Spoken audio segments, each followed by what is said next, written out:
নমস্কার, news prime আপনাদের স্বাগত। আমি সঞ্জয় রয়েছি আপনাদের সাথে।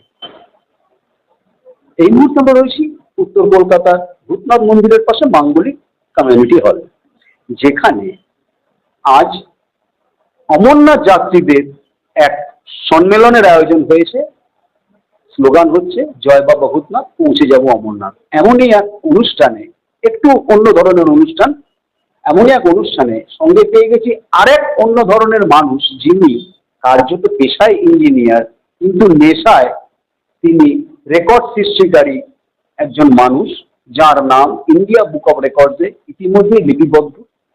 কারণ তিনি চিরাচরিত বাংলা মহালয়কে ইংরেজিতে করেছেন প্রথমবার।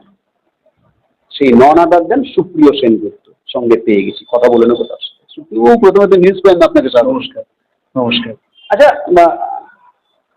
মূলত আজকে এই ধরনের একটু অন্য ধরনের অনুষ্ঠানে অমরনাথ যাত্রীদের এক সম্মেলনে কি মনে করে? মনে করে বলতে আসলে এই যে এত সুন্দর একটা মিলন মেলা, মিলন উৎসব, তার যে মেন উদ্যোক্তা, যেটা আমরা সবাই জানি, প্রসেনজিৎ হালদার, ও আমার অত্যন্ত কাছের একজন বন্ধু, ভাই।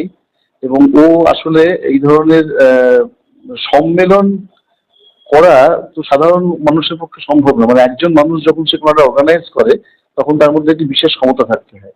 তো সেই ক্ষমতা সম্পন্ন বেশ কিছু কতিপয় মানুষের মধ্যে প্রসেনজিৎ একজন বলে আমার ব্যক্তিগত মতামত। তো উনি প্রথম আমাকে ডাকে এটার ব্যাপারে, এবং আমি খুব মানে স্বতঃস্ফূর্তভাবে এই ডাকে সাড়া দিয়েছি। এই কারণে, কারণ আমিও মানসিকভাবে এই ধরনের কাজকর্মে ভীষণ উৎসাহী, যে সবাইকে নিয়ে কাজ করা, সবাইকে একসঙ্গে নিয়ে একটা আনন্দকে উপভোগ করা। কারণ যে আনন্দটা আমি পাই, সেই আনন্দটা অনেক বেশি বেড়ে যায় যখন সেই আনন্দটা আমি আমার পারিপার্শ্বিক যাদেরকে ভালোবাসি, যাদেরকে আমি স্নেহ করি, যাদেরকে আমি শ্রদ্ধা করি, তাদের সবাইকে নিয়ে যখন সেই আনন্দটা ভাগ করে নিই, তখন সেই আনন্দটা অনেক গুণ বেড়ে যায়।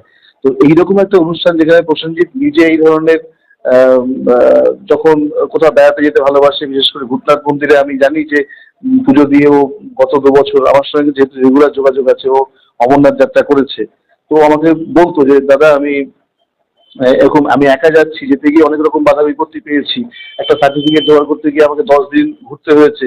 একটা মেডিকেল সার্টিফিকেট জোগাড় করতে গিয়ে এই হসপিটাল ঘুরে বেরিয়েছি, 10 দিন ধরে লাইন দিয়েছি। কিন্তু আমি চাই না যে আমার পরবর্তী যাত্রীরা সে ধরনের অসুবিধা ফেস করুক। তা আমি মানে যাতে পরবর্তী জনের ক্ষেত্রে সুবিধা হয়, আমি সেই জায়গাটা চেষ্টা করব। আমি বললাম খুব ভালো উদ্যোগ। হ্যাঁ, তো এটা করতে করতে দেখলাম যে ওর যেটা হয়, যে আমাদের কথা আছে না ঠাকুরের, যে মানুষ আপন টাকা পর, যত পারিস মানুষ ধর। তো ও এত বেশি মানুষের কাছাকাছি পৌঁছে গেছে, তো সেটা আমাকেও ভীষণ আকৃষ্ট করেছে এই কাজটাকে। তো তারপর দেখলাম সত্যিই তাই।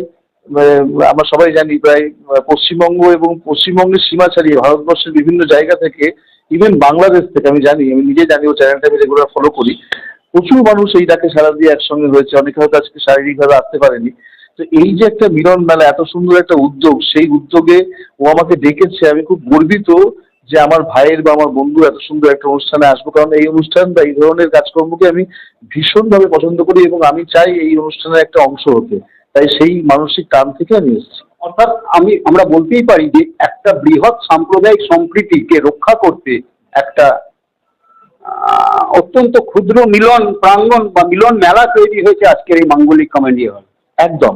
এবং আরেকটা কথা যেটা হচ্ছে যে ধর্ম আর এই যে সাংস্কৃতিক অনুষ্ঠান, যেটা একটু আগে আপনি বলছিলেন, এটা কিন্তু কেউ কারোর মানে বিপরীত পথগামী নয়, এটা সম্পূরক। কারণ আমার মনে হয় ধর্মটা এসছে বাংলা ধী ধাতু থেকে, মানে ধারণ করা।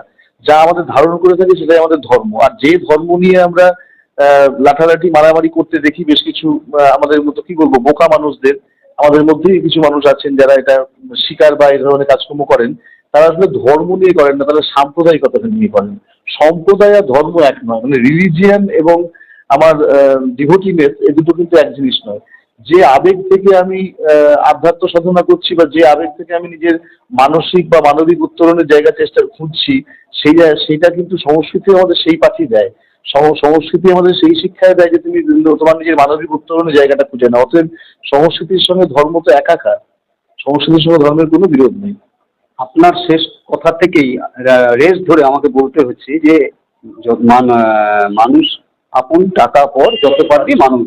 এই কারণেই দর্শকদের হয়ে আপনাকে ধরতে চাইছি, দুকলি যদি ইংরেজিতে মহালয়ার শ্লোক একটু শুনিয়ে দেন। কারণ আজকে থেকে ঠিক আজকে থেকে আর 100 দিন বাকি দুর্গাপুজো। ঠিক, আর ঠিক 100 দিন বাকি। খুব সুন্দর একটা দিনে আমরা তাহলে এখানে এসেছি। ঠিক আছে, তাহলে আমি এখানে সেটা করবই। তবু আপনি বললেন, আপনার অনুরোধ তো ফেলতে পারি না।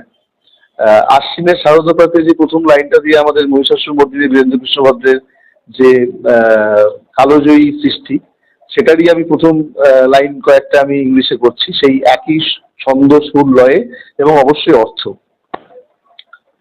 In an early autumn morning of Ashvina, there go the jingling bells of anklets of lights.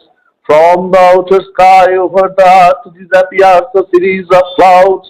Around the very heart of nature is felt the awakening message of the advent of the radiant mother of the world. The footfalls of the delightful goddess Durga do sound with an unending rhythm to bring about in the worlds of beauty and pleasure the restoration of a new feeling of sweetness. So there begins the invocation to the cheerful and green-complexioned Mother of Consciousness in an earthen embodiment. Today, the image clothed in an autumnal remembrances, the universal Mother in a spiritual perception incarnate is awakened to meditation in temple after temple. অসাধারণ, অসাধারণ। কলকাতার মাঙ্গলিক community hall থেকে video journalist নীরার সাথে news প্রাইমের জন্য সঞ্জয় শাহ।